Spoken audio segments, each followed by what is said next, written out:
एकादशी प्रिय दिनों है।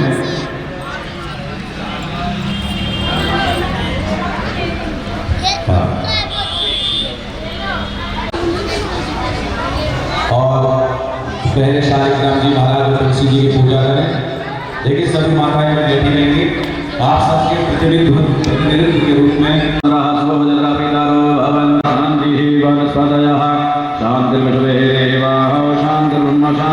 सर्वभौम शांति शांतिरेव शांति सावा शांतिरेभिञ्जतो यतः समीहसेततो नो भयं गुरुषन्नः गुरुप्रजाभ्यो भयन्नः पाशव्यः श्रीमन्महागणाधिपतये नमः। श्री शालिग्राम तुलसी देव्यै नमः।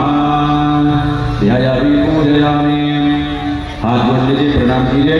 ओम सुमुखः शैकदन्तः कपिलो गजकर्णकः लंबोदरः विकटो विघ्ननाशो विनायकः धूम्रकेतुर्गणाध्यक्षो भालचन्द्रो गजाननः वारसैतानि नामानि अपरेषु जातति। विद्यारम्भे विवाहेषु प्रवेशे निर्गमे तथा सङ्ग्रामे सङ्कटे चैव विघ्नस्तस्य न जायते। शुक्लाम्बरधरं देवं शशिवर्णं चतुर्भुजं प्रसन्नवदनं ध्याये सर्वविघ्नोपशान्तये। अभीष्टसिद्ध्यर्थं पूजितो यः सर्वविघ्नहरस्तस्मै गणाधिपतये नमः। सर्वमङ्गलमाङ्गल्ये शिवे सर्वार्थसाधिके शरण्ये त्र्यम्बके गौरी नारायणी नमोस्तुते। वक्रतुण्ड महाकाय सूर्यकोटि समप्रभ निर्विघ्नं कुरु मे देव सर्वकार्येषु सर्वदा संकल्पः। नोएडा जनपद अंतर्गत बहलोलपुर नामक ग्रामे प्राचीन शिव मंदिर प्रांगणे बौद्धावतारे विसहस्रशीति संवत्सराणां मध्ये सिद्धार्थ नाम संवत्सरे महामांगल्य प्रथमासानां मासोत्तमे मासे पुण्य पवित्र कार्तिक मासे शुभे शुक्ले पक्षे एकादश्यायां रविवासरे अमुक गोत्र। जो माताएं अपने साथ जो वस्तुएं लाई अपना अपना गोत्र बोल लें। अपना कहते जोर से पति का नाम नहीं लेना चाहिए, इसलिए मन में ही अपने अपने पति का नाम ले लें, अपने बच्चों का नाम ले लें, अपने परिवार का नाम लें और किसी भी एक मनोकामना का ध्यान कर लीजिए। किसी भी मनोकामना का ध्यान करें, प्रार्थना करें कि हे मां भगवती जगदम्बा पराम्बा लक्ष्मी जी, आप नारायण सहित हमारे घर में सदैव निवास करती रहें। हम आपकी पूजा करने आपके विवाह में सम्मिलित हो रहे हैं। हमारे यहाँ यदि कोई कन्या कुंवारी हो तो उसके विवाह में किसी प्रकार की कोई ग्रह बाधा नहीं आवे और वह विवाह संपन्न हो जाए। आपकी दया दृष्टि आशीर्वाद सदैव बना रहे। सभी अपना अपना नाम गोत्र बोले, पति का नाम मन में ले लें, परिवार का नाम ले लें और किसी भी एक मनोकामना का ध्यान कर लें। सकल मनोकामना संसिद्ध्यर्थं लोके सभायां राजद्वारेव कृतस्य भगवान शालिग्राम देवताभ्यो नमः। तुलसी देव्यै नमः। तुलसी विवाह कर्मणा साधना फल प्राप्त्यर्थं कृतस्य गणपत्याय नमः। तुलसी विवाह कर्म करिष्ये। छोड़ दो ये, अब तिलक कर दो, चावल लगा दो। समा के चावल होंगे, वैसे चावल नहीं लगाने, समा वाले चावल होंगे। थोड़े से चावल लगा दो, फूल छोड़ दो, तुलसी मैया का शालिग्राम जी का पूजन कर दो।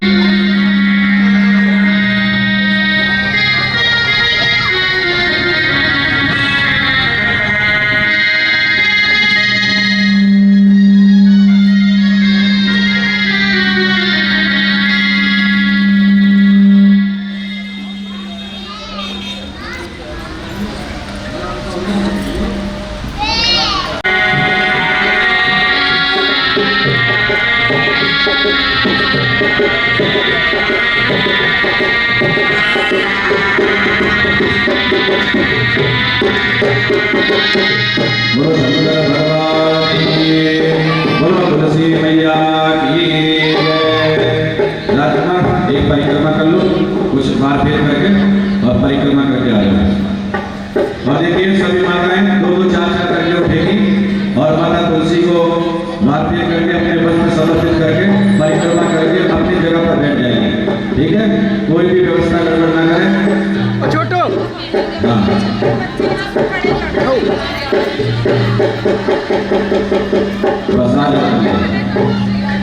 वर्णेन्द्र सुंदर कृष्णात्मन किमपिता त्वमहं न जाने। तुलसी त्वं जगन्माता, तुलसी त्वं जगत्पिता, तुलसी त्वं जगद्धात्री, तुलसायै नमो नमः। बोलो तुलसी मैया की जय। और ये 4-5 माताएं उठे।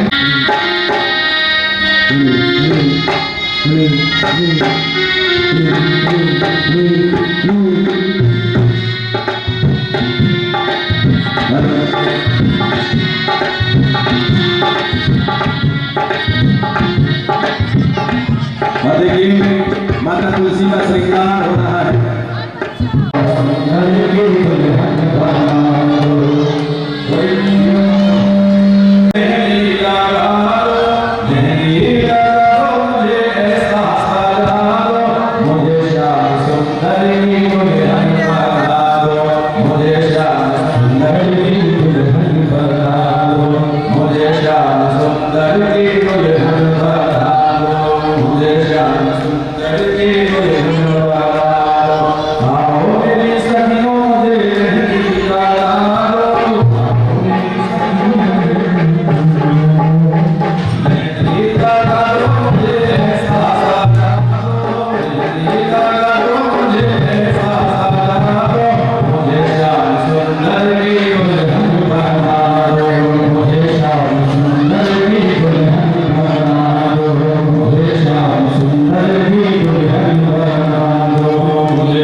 सर्वलोकैः ये तुलसी त्वं जगन्माता तुलसी त्वं जगत्पिता तुलसी त्वं जगद्धात्री तुलसायै नमो। और कहते हैं प्राचीन समय की बात है, एक बार भगवान श्री कृष्ण से युधिष्ठिर ने पूछ लिया कि प्रभु संसार में ऐसा कौन सा व्रत है जो केवल एक बार करना पड़े और मनुष्य को मोक्ष की प्राप्ति हो जाए। ऐसा कौन सा व्रत है जिसके करने मात्र से मोक्ष की प्राप्ति हो जाती है, परात्पर नारायण और मां लक्ष्मी खींचे चले आते हैं।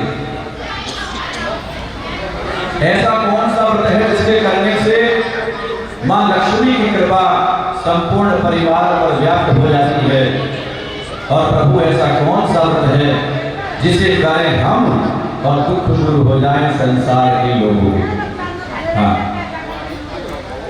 तो भगवान श्री कृष्ण कहते हैं विश्व बड़ा अच्छा प्रश्न किया है, मानव कल्याण का प्रश्न है। बोले व्यास जी महाराज कहते हैं यही कथा ऋषियों प्राचीन समय की बात है कि इस पृथ्वी पर मूल नाम का दैत्य उत्पन्न हुआ।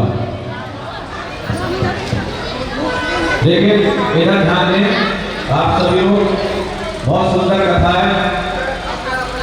हाँ आ जाओ खिंचवा लिया फोटो कहते हैं दोनों को, अगर ध्यान दें एक मिनट में सारी कथा समेट दूंगा।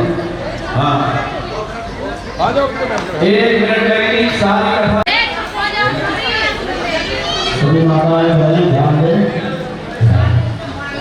श्री कृष्ण भगवान की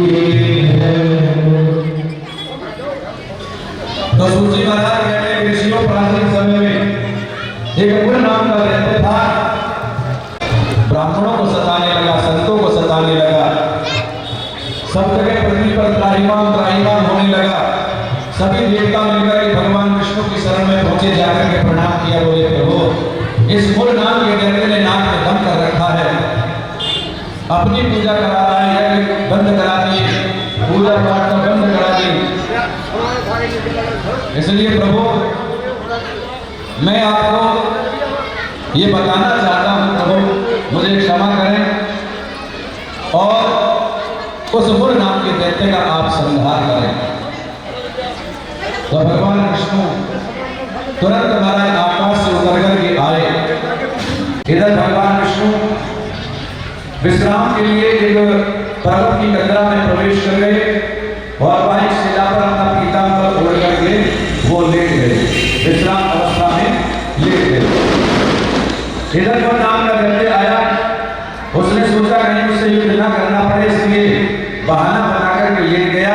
तुरंत महाराज पादक प्रहार करने लगा, पैरों से मारने लगा, मुश्किल का प्रहार करने लगा और महाराज हाथ में खड़ग ले लिया और जैसे ही भगवान विष्णु को मारने वाला था, तुरंत भगवान विष्णु के शरीर से एक कन्या प्रकट हुई और उसने उस नाम के दैत्य का संहार कर दिया। बोलिए विष्णु भगवान की। और जब भगवान विष्णु के नेत्र खुले विश्राम अवस्था से जाके उन्होंने देखा कि मूल नाम का दैत्य मरा हुआ पड़ा है, मूल नाम का दैत्य मरा हुआ पड़ा है। तो आसपास देखा कि इसको किसने मारा, देखा तो एक कन्या हाथ में खड्ग लेकर के खड़ी थी। बोले प्रभु इसको मैंने मारा है। भगवान विष्णु अत्यंत प्रसन्न हुए और कहने लगे सुनो, आज कार्तिक मास के शुक्ल पक्ष की एकादशी है, इसलिए मैं तुम्हारा नाम एकादशी रखता हूँ। ये एकादशी भगवान विष्णु के शरीर से ही प्रकट हुई थी और एकादशी वाले दिन की हुई थी, इसलिए इसका नाम एकादशी भगवान नारायण ने रख दिया। बोलिए एकादशी मैया की। और भगवान विष्णु ने वरदान दिया कि आज से तुम्हारा जो व्रत करेगा, आज से तुम्हारा जो उपवास करेगा, ले लेने को फोटो भी आई कर सो बैक साइड से आ रहे हैं ना, सामने मैं और मेरी भाइया महालक्ष्मी सदैव उस घर में विराजमान रहेगी जो एकादशी का व्रत करेगा। हाँ, जिस दिन ये एकादशी उत्पन्न हुई थी ना, उस एकादशी का नाम था उत्पन्ना एकादशी। हाँ,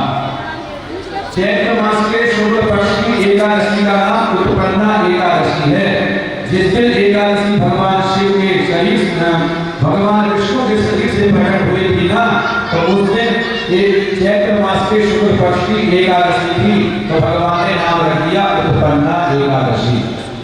तो जो इस व्रत को करता है वह इस संसार से मुक्त हो जाता है। भगवान नारायण की किस दिन करना चाहिए? बोले प्रत्येक महीने में 2 एकादशी आती है। हाँ, प्रत्येक महीने में 2 एकादशी आती हैं। एक आती है कृष्ण पक्ष की एकादशी, एक आती है शुक्ल पक्ष की एकादशी। जब भी कोई व्रत उठाएं, जब भी आप कोई व्रत करने का निर्णय लें तो हमेशा मामस के बाद की जो एकादशी होती है ना, यानी चांदन पक्ष वाली, जिसे संस्कृत में शुक्ल पक्ष बोलते हैं, तो शुक्ल पक्ष की एकादशी से ही व्रत उठाना चाहिए और शुक्ल पक्ष की एकादशी पर ही व्रत का समापन यानी उद्यापन करना चाहिए। वैसे तो सारी एकादशी ही बड़ी प्रभावशाली है, चमत्कारी है, लेकिन इनमें कुछ एकादशी विशेष फल देने वाली है। हाँ, जिसमें आंवला एकादशी,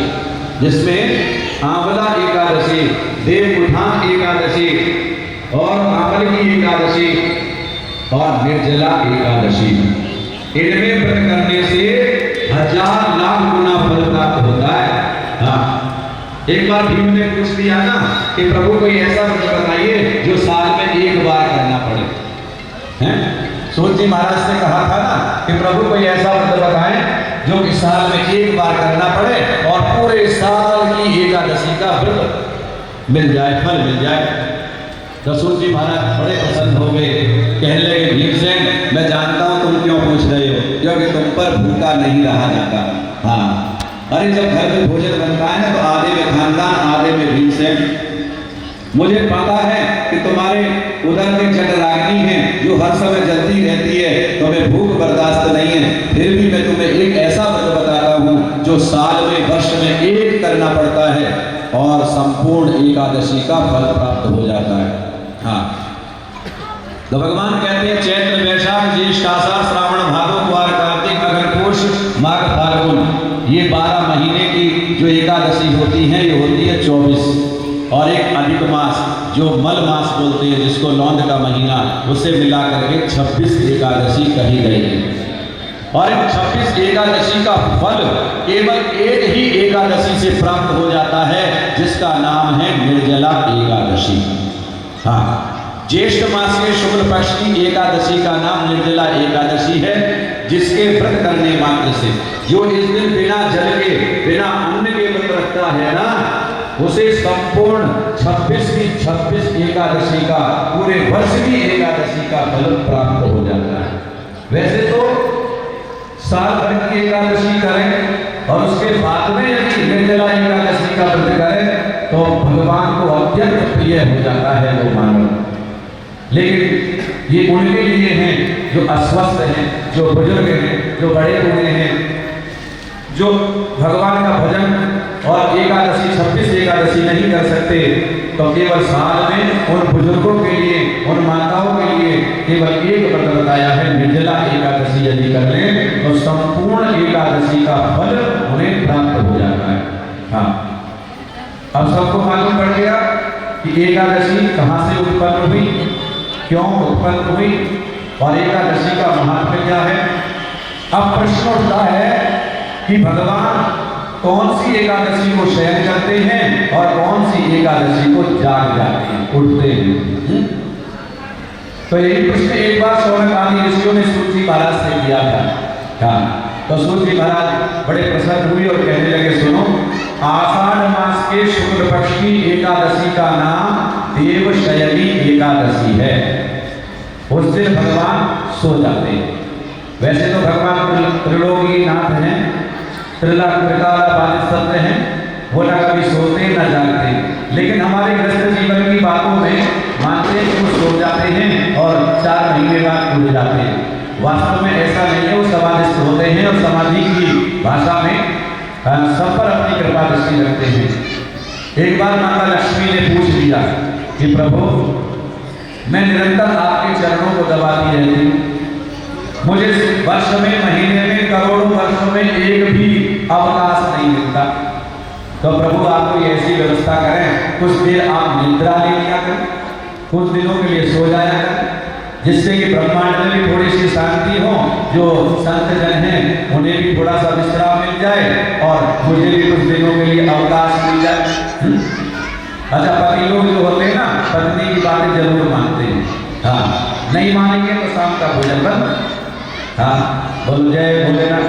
हाँ, तो भगवान विष्णु ने बड़े मुस्कुराए और कहने लगे, दीदी आप बात तो बिल्कुल ठीक कहती हैं। और आषाढ़ मास के शुक्ल पक्ष की एकादशी को मैं आज शयन करूंगा और कार्तिक मास के शुक्ल पक्ष की एकादशी को विश्राम अवस्था से जाग जाऊंगा, तो वो देव उत्थान एकादशी कहलाएगी। हाँ, तो भक्तों पर कृपा करने के लिए माता लक्ष्मी ने पूछा कि ये जो 4 महीने होंगे इनमें संसार की व्यवस्था कैसे होगी? हाँ, संसार का पालन पोषण कौन करेगा? तो भगवान विष्णु थोड़े से मुस्कुराए और कहने लगे, इन 4 महीनों का दायित्व पूरे संसार का मैं अपने आराध्य शिव के हाथों में सौंपता हूँ। हाँ, तो श्रावण, भादो, द्वार और कार्तिक इन 4 महीनों का पूरे संसार का पालन पोषण करने वाले भगवान शिव ही हैं। भगवान नारायण चले जाते हैं विश्राम अवस्था में और इन संपूर्ण संसार का दायित्व भगवान शिव के हाथ में सौंप देते हैं। हाँ, और फिर कार्तिक मास के शुक्ल पक्ष की एकादशी आती है, जो कि आज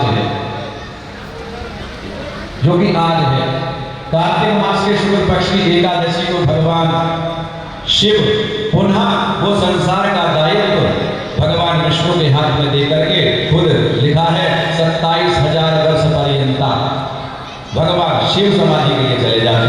हाँ, तो देव उत्थान को अपने हाथ में लेते हैं। तो इन 4 महीनों के अंदर कहते हैं कोई भी वैष्णव पूजा नहीं होती। हाँ, जो वैष्णव होते हैं वो इन 4 महीनों के अंदर किसी कन्या का विवाह नहीं करते। इस समय शायद कन्या विवाह बिल्कुल बंद हो जाते, मूर्ति प्रतिष्ठा नहीं होती। हाँ, श्रावण के महीने में भगवान शिव की स्थापना हो जाती है। हाँ, लेकिन भगवान विष्णु की और भगवान नारायण की, शालिग्राम जी की और खाटू श्याम जी की स्थापना इन 4 महीनों में नहीं की जाती। और एक और बात कि भगवान नारायण इन 4 महीनों का दायित्व जो भगवान शिव के हाथ में सौंपते हैं ना, तो इन 4 महीनों में जो भगवान शिव की आराधना करता है, जो भगवान नारायण की आराधना करता है ना, कहते हैं 1 लाख गौदान का फल प्राप्त होता है उसे। हाँ, और जो कार्तिक के महीने में प्रातः 4 बजे उठ करके कार्तिक नहाती है जो माताएं, हाँ, उनके पति की लंबी आयु होती है, घर परिवार में सुख शांति होती है, घर परिवार से झगड़ा चला जाता है, विवाद मिट जाता है, क्लेश खत्म हो जाता है, अशांति दूर हो जाती है और उसके घर में मां लक्ष्मी की कृपा सदैव बनी रहती है। बोलिए नारायण भगवान की। हाँ, ये कार्तिक महात्म्य था और एकादशी की कथा आप सभी ने श्रवण की और आप सभी को बहुत बहुत शुभकामनाएं और एकादशी की बहुत बहुत शुभकामनाएं, बहुत बहुत आशीर्वाद। हाँ, बोलो शंकर भगवान की, उमापति महादेव की जय। और आइए भगवान नारायण के प्रति एक भजन हम लोग समर्पित करें, उसके बाद फिर हवन का यज्ञ का समय हो रहा है, हम सभी यज्ञ करेंगे। ओके।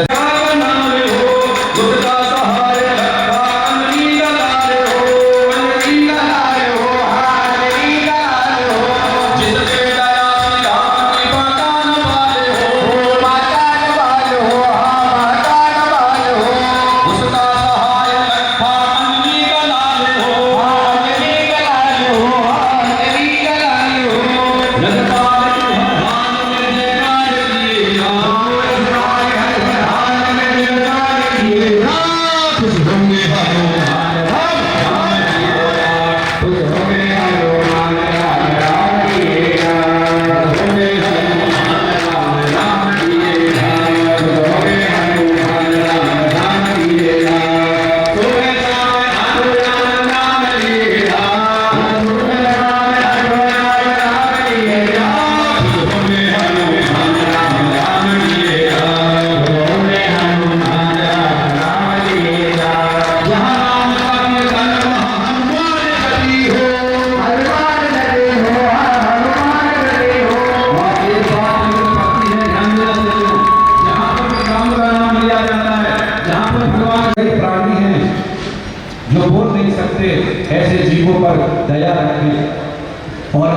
बात और आपको बता दूं, भूल करके कुत्ता को कभी ना पालना। हाँ बोलो जय भोले। कुत्ता नहीं पालना चाहिए कभी, ध्यान रखना सज्जनों। कहते हैं जो एक बार घर में कुत्ता पाल लेता है ना, उसके फिर नरक के दिन हो जाते हैं। आजकल पिल्ला बैठा कार में मानव भोगे भोज। एक काका हाथरसी हुए, हाथरस के बड़े सुंदर कवि हुए, नाम था काका हाथरसी। हाँ, उन्होंने अपनी कविता में लिखा है, पिल्ला बैठा कार में मानव भोगे भोज। हाँ, एक गाड़ी से माता जी जा रही थी और कई करोड़ रुपए की गाड़ी थी। उसमें बैठे के ड्राइवर गाड़ी चला रहा था और वो कुत्ता जो पिल्ला था छोटा सा, वो मैडम की गोद में बैठा। अब देखिए कितनी महंगी गाड़ी, उसमें भी मैडम की गोद में पिल्ला बैठा, तो कितने भागे रहे होंगे उसमें, हैं? और एक सामने जैसी गाड़ी होगी रेड लाइट पर, तो सामने एक बेचारा गरीब आदमी बहुत बड़ी भारी बोरी कंधे पर उठा करके बोझ से भरा जा रहा था। हाँ, तो तुरंत काका हाथरसी ने लिख दिया पता, बहुत सुंदर कविता है। पिल्ला बैठा कार में मानव ढोवे बोझ, पता न इसका चल सका, बहुत लगा ली खोज, बहुत लगा ली खोज, रोज साबुन से नहाता है और बेबी जी के हाथ से बादाम बिस्कुट खाता है। हाँ,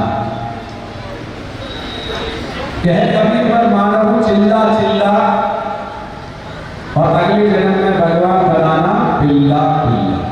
बोलो जय भोलेनाथ। तो ये तो एक छोटा सा उपहास था। तो कहने का मतलब है कभी भी इन जीवों पर दया करें, लेकिन कभी भी इनको घर में ना पालें। हाँ, इन पर जीवों पर दया करनी चाहिए, तभी हमारा भूत यज्ञ होता है। उसे जीव यज्ञ कहते हैं, भूत यज्ञ कहते हैं। और 5वें नंबर का होता है देव यज्ञ, जो इस समय यहाँ पर चल रहा है। ये देव यज्ञ है।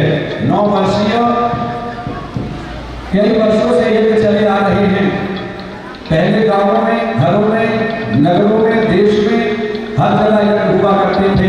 समय पर वर्षा होती थी, समय पर अन्न होता था, समय पर सारी व्यवस्थाएं होती थी और समय पर अन्न घर आ जाया करता था। लेकिन आज न वर्षा हो रही है समय से, न सर्दी पड़ रही है समय से, न गर्मी हो रही है समय से, न ही अन्न उत्पन्न हो रहा है। जिधर देखो त्राही मांग हो रहा है। लोग भूखे बिलख रहे हैं।